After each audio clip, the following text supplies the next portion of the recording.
sama Fenteni salah satunya juga berkiprah terhadap UMKM. Kita tahu di Indonesia UMKM ini merupakan tulang punggung ekonomi. 60% PDB Indonesia ditopang atau disumbang oleh UMKM. Tapi di sisi lain kita tahu bahwa inklusivitas dan juga pemahaman atau akses keuangan bagi UMKM di Indonesia belum merata begitu. Berbeda dengan Pulau Jawa dan juga pulau-pulau lainnya, ini pastinya ada kesenjangan. Apakah ini juga menjadi tantangan atau bagaimana strategi dari Fenteni supaya bisa masuk atau bisa membantu UMKM ini lewat bisnisnya, tapi di sisi lain juga dapat menyelesaikan tantangan berkaitan dengan akses keuangan yang belum merata ini? Oke, untuk sektor UMKM, kami masih memiliki program, dan program ini tetap berjalan, yang mana kalau kita melihat secara data dari AFPI, Asosiasi Fintech Pendanaan Bersama Indonesia, dan Ernst & Young Indonesia 2026 proyeksi, yang mana kami secara data UMKM di Indonesia memerlukan dana 4.300 triliun rupiah. Dan kemampuan supply yang bisa menyuplai adalah baru 1.900 triliun rupiah. Fenteni sendiri dari saat berdiri 2019 sampai saat ini sudah memberikan penyaluran dana sebesar 5,2 triliun rupiah. Hal ini masih ada potensi buat pasar di mana Fenteni menangkap peluang ini dan memberikan yang terbaik untuk membantu perekonomian di Indonesia, khususnya di sektor padat karya UMKM ini, membantu para pengusaha sehingga bila pengusaha dapat modal, mereka dapat meng-create suatu kegiatan operasional yang membuatkan profit, kemudian pendapatan secara makroekonomi, pendapatan negara pun akan bertambah, pajak akan bertambah, ekonomi GDP akan bertambah juga seperti itu. Itu secara umum, ekonomi Indonesia bertambah. Secara khusus untuk Fenteni juga kami juga senang kenapa kami dapat berkontribusi untuk pembangunan di Indonesia melalui sektor UMKM, juga meningkatkan profit untuk perusahaan kami dan kesejahteraan perusahaan dan karyawan, dan juga untuk stakeholder kami. Oke, baik. Kita tahu juga di sisi lain industri teknologi finansial ini sedang berkembang begitu ya di kawasan Asia Tenggara. Tapi di sisi lain juga sangat kompetitif begitu Pak Caleb, karena memang sudah cukup banyak perusahaan dan juga produk yang menawarkan produk-produk dengan karakter atau dengan profil yang serupa. Kira-kira kalau dari Fenteni sendiri di tantangan dengan banyaknya pemain yang ada yang menawarkan layanan yang beragam, apa yang menjadi uniqueness dari produk yang ditawarkan oleh Fenteni sendiri? Pertanyaan yang menarik. Di sini kami secara Fenteni memiliki program untuk kesejahteraan karyawan. Yang mana kalau saya bahas, saya bagi dua dulu. Kalau kita melihat secara makroekonomi dan mikroekonomi. Secara makroekonomi kita melihat ada perputaran uang M0, M1, dan M2.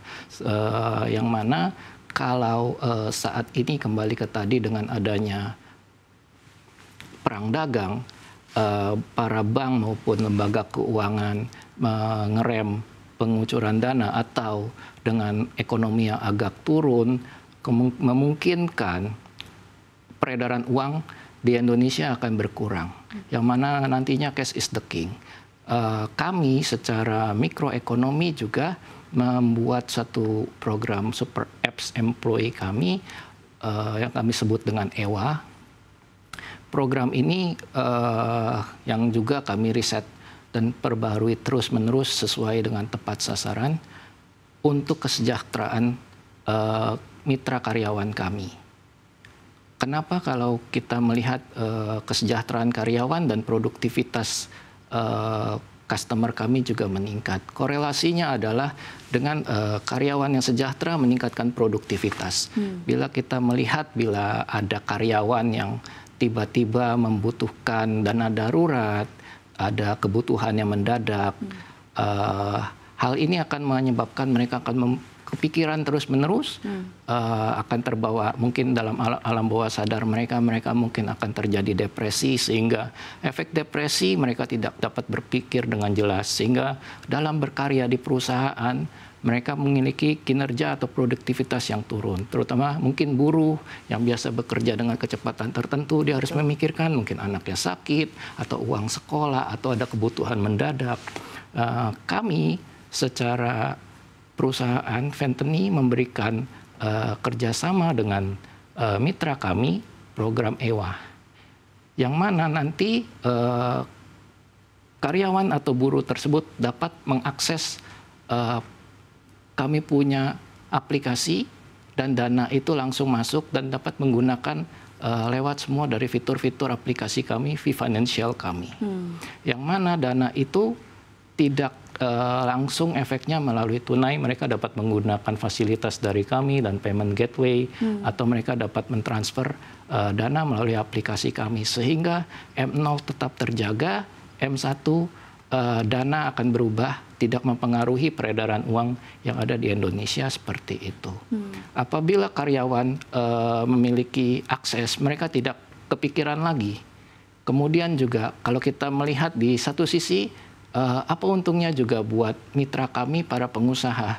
Mereka tidak lagi dibebankan oleh karyawan yang, Pak, saya ada kebutuhan, saya mau minjem uang, dan atasannya juga pusing. Mungkin pemilik perusahaan juga akan diganggu atau dirongrong oleh para buruh atau para karyawan yang memiliki adanya masalah kebutuhan dana mendadak. Nah, kami di sini menjembatani dengan program Super Apps kami, sehingga mereka cukup hanya klik, dan program kami bebas bunga, hanya cukup biaya administrasi, seperti itu. Oke, baik, luar biasa. Itu tadi salah satu produk dari V Employee Super App lewat produk Financial yang merupakan EWA, Earn Wage Access, betul begitu ya Pak? Yang merupakan fasilitas penarikan gaji lebih awal sebenarnya secara singkat. Oke, pertanyaan saya selanjutnya adalah berkaitan dengan rencana ekspansi. Tadi kita sudah membahas di segmen sebelumnya bahwa Venteni ini mencatatkan laba bersih yang cukup tinggi, pertumbuhannya cukup baik, rapornya begitu secara keuangan. Apa rencana ekspansi dan juga keterlibatan teknologi yang baru untuk tahun 2025 atau yang paling dekat, Pak? Untuk ekspansi sendiri kami masih berfokus pada area yang saat ini kami sedang jalani atau sudah jalani, ya di wilayah Jabodetabek, Jawa, dan Sumatera dan sekitarnya. Untuk potensi EWA ini kami melihat juga perusahaan-perusahaan yang masih membutuhkan fasilitas kami. Bila kita melihat dari data kami, data pengguna kami, ada beberapa wilayah seperti wilayah Tier 2 dan Tier 3 yang masih memerlukan kami punya Super Apps ini. Dan beberapa wilayah industrial. Kembali ke tadi, wilayah industrial adalah industri-industri yang mana seperti buruh atau para karyawan-karyawan yang belum atau customer belum menjadi mitra kami, perusahaan-perusahaan tersebut, sedangkan para karyawan atau buruh yang memerlukan dana darurat, daripada mereka memakai jasa pinjol ilegal dengan bunga yang tidak rasional, mereka dapat menggunakan V-Financial kami, seperti itu. Oke, ini